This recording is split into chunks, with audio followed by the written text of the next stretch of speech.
That's something like you've got a wrong woman.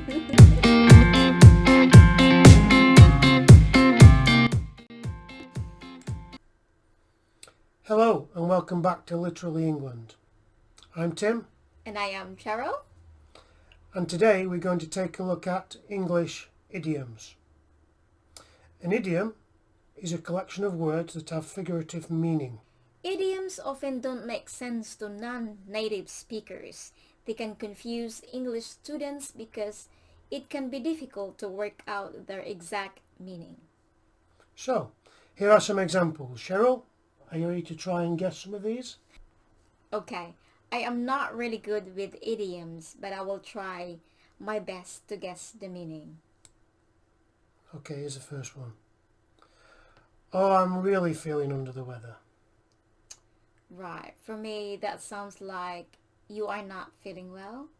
Yeah, that's right. That's correct.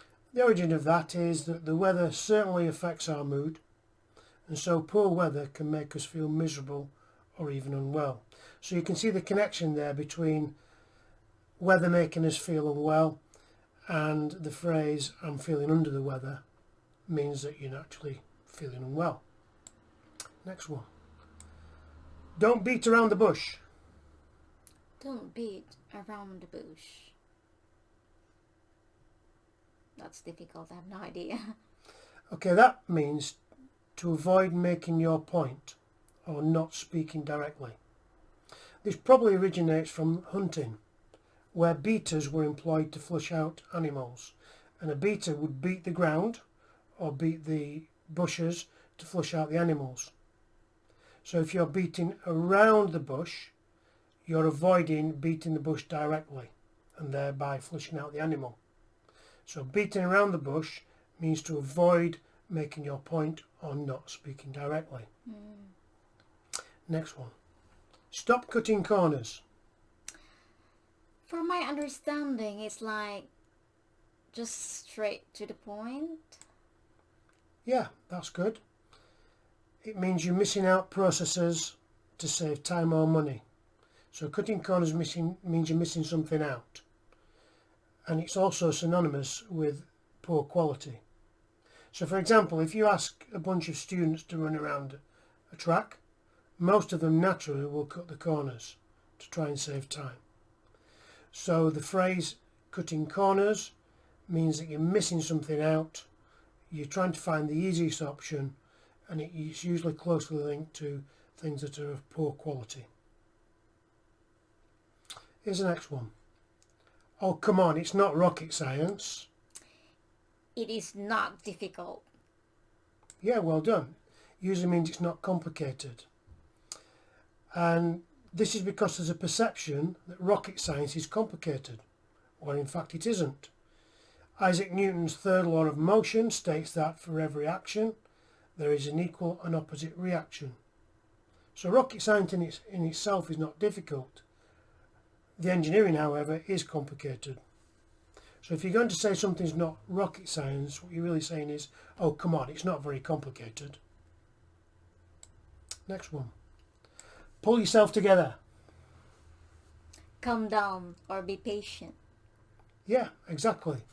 Calm down, get back in control.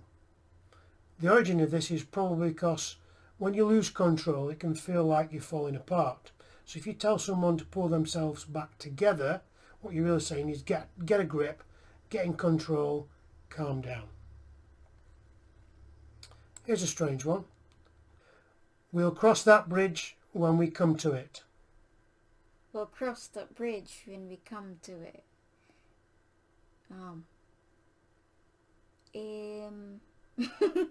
Not long. I don't know. Okay, what that means is we'll sort it out when we have to. But let's not discuss it right now. So the origin of that is the suggestion that crossing a bridge is difficult or even tiring.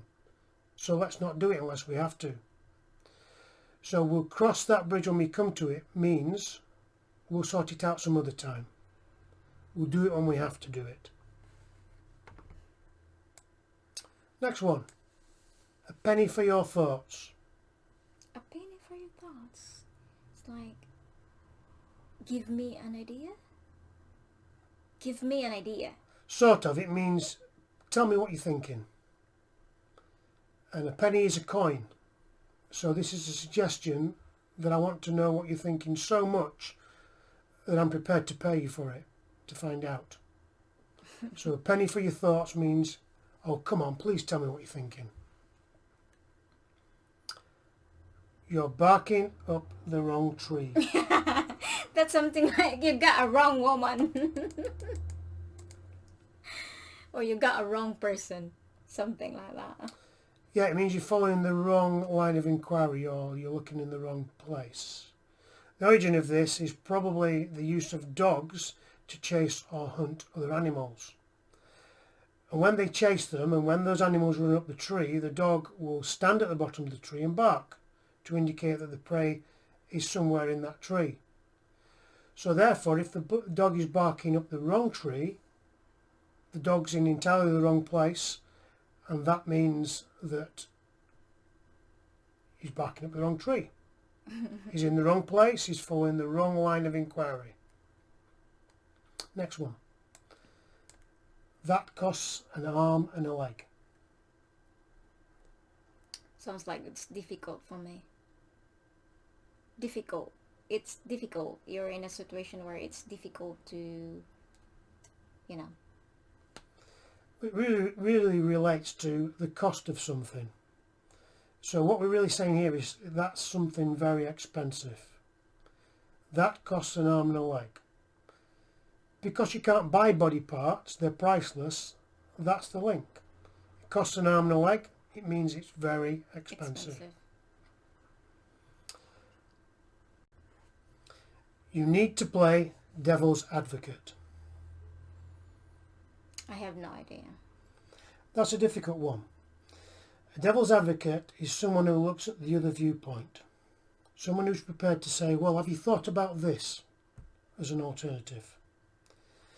The origin of that phrase is probably the Catholic Church, because a devil's advocate is an actual person involved in the process of making a saint, whose job it is to question the evidence and to put the opposite viewpoint.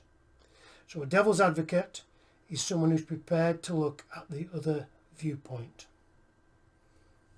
Finally, there's no such thing as a free lunch. That sounds like there's no such thing as free, because there is no free, like totally free. That's right. Nothing in life is entirely free or without obligation. So that's a direct suggestion that any free gift is really a bribe of some description and not without obligation. So there's an obligation there to pay something back. It's not actually free. So there's no such thing as a free lunch. It means that nothing in life is entirely free. I hope you've enjoyed listening to this and I hope you've learnt a few things. Okay, that's all for now. Please check out our website blog, literalyengland.com, for further information about the English language and culture. Details to follow at the end of this video. Please share and subscribe to our channel. Thanks for watching. Until next time. Bye.